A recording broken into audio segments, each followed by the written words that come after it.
दोस्तों, आज हम आपको इस वीडियो में बताने वाले हैं डार्क एनर्जी के बारे में कि डार्क एनर्जी क्या है। तो वीडियो शुरू करते हैं और जानते हैं।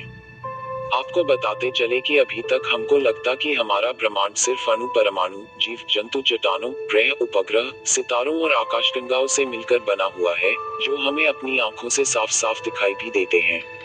मगर यह बात सत्य नहीं है, क्योंकि जो यूनिवर्स हमें अपनी आंखों से दिखाई देता है वह ब्रह्मांड का केवल 4.9% ही है। बाकी का 68.3% भाग डार्क एनर्जी तथा 26.8% भाग डार्क मैटर से भरा पड़ा है, जो हमें दिखाई ही नहीं देता।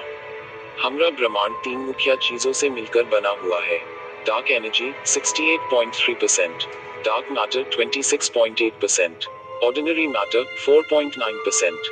1990 के शुरुआती दशक तक हमें यह पता था कि हमारा ब्रह्मांड निरंतर फैलता जा रहा है, और उसका कारण यह मानते थे कि या तो इस ब्रह्मांड की एनर्जी डेंसिटी इतनी पर्याप्त है कि एक समय इसका फैलना बंद हो जाएगा और यह एक बिंदु में समा जाएगा, या फिर इसकी एनर्जी डेंसिटी इतनी कम है कि यह हमेशा फैलता ही रहेगा।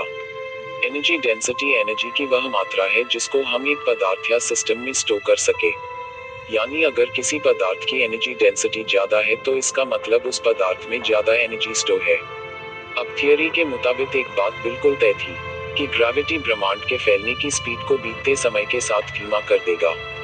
ऐसा वह इसलिए मानते थे क्योंकि उन्हें लगता था कि यह ब्रह्मांड सामान्य रूप से दिखाई देने वाले पदार्थों से बना हुआ है, और इनकी ग्रेविटी संपूर्ण ब्रह्मांड को बांधे हुई है।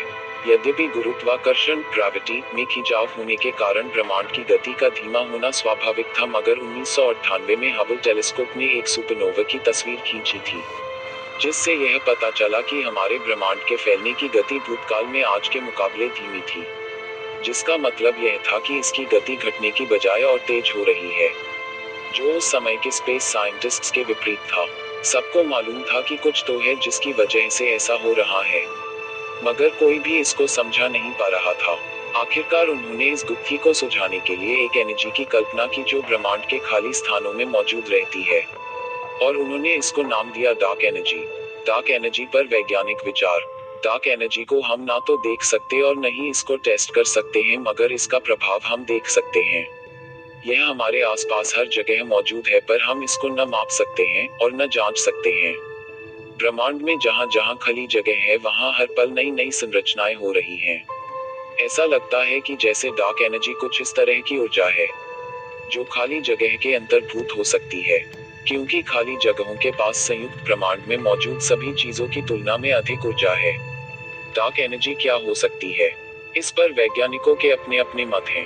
पहला विचार हमारे महान साइंटिस्ट अल्बर्ट आइंस्टाइन का है, जिनका मानना यह है कि खाली स्थान केवल दिखने में खाली होते हैं, मगर उनमें कुछ आश्चर्यजनक गुण होते हैं। उन्होंने यह समझाया था कि ब्रह्मांड में खाली स्थान खुद बन सकते हैं तथा इसकी मात्रा ब्रह्मांड के फैलने के साथ बढ़ सकती है। उन्होंने अपनी थियरी ऑफ ग्रेविटी में एक कॉस्मोलॉजिकल कांस्टेंट का जिक्र किया था और बताया था कि खाली स्थानों की भी अपनी एक एनर्जी होती है। जितना ज्यादा खाली स्थान बटेगा उतनी ही यह एनर्जी भी बढ़ेगी, जिससे कि यह ब्रह्मांड सदा फैलता ही रहेगा। मगर उस वक्त वो यह नहीं समझा पाए कि इस कॉस्मोलॉजिकल कांस्टेंट की जरूरत क्या है, जिसके कारण उनकी इस थियरी को मान्यता दी गई। तो हो सकता है कि यह कॉस्मोलॉजिकल कांस्टेंट ही डार्क एनर्जी हो।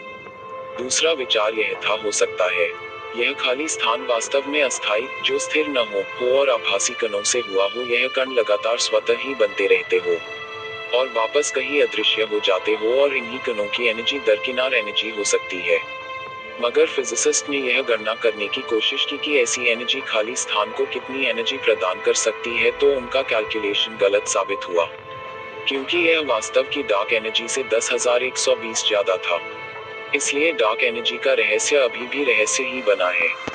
अंतिम विचार यह है कि आइंस्टाइन की थियरी ऑफ ग्रेविटी ही गलत है, तथा हमें इसको फिर से समझने के लिए हमें एक ऐसी थियरी को समझने की जरूरत है जो ब्रह्मांड के हर गुण को समझा सके। मगर ऐसी नई थियरी क्या है, यह हम सोच भी नहीं सकते। आज तक हम अल्बर्ट आइंस्टाइन की थियरी ऑफ ग्रेविटी के कारण ही ब्रह्मांड में मौजूद ब्रह्मांड के खगोलीय पिंडों के व्यवहार को न सिर्फ समझते आए हैं, बल्कि उनको सही भी पाया है। ऐसे में एक बिल्कुल नई थियरी की कल्पना करना तो मुश्किल है, इसलिए हो सकता है कि कॉस्मोलॉजिकल कांस्टेंट ही डार्क एनर्जी हो। मगर अभी हमारे पास कहने को सिर्फ इतना है कि डार्क एनर्जी अभी भी एक रहस्य का रहस्य ही बनी हुई है। तो दोस्तों, डार्क एनर्जी के बारे में आपका क्या ख्याल है, नीचे कमेंट में जरूर बताएं तथा ऐसी रोचक जानकारियों के लिए हमारे चैनल को सब्सक्राइब करें। धन्यवाद।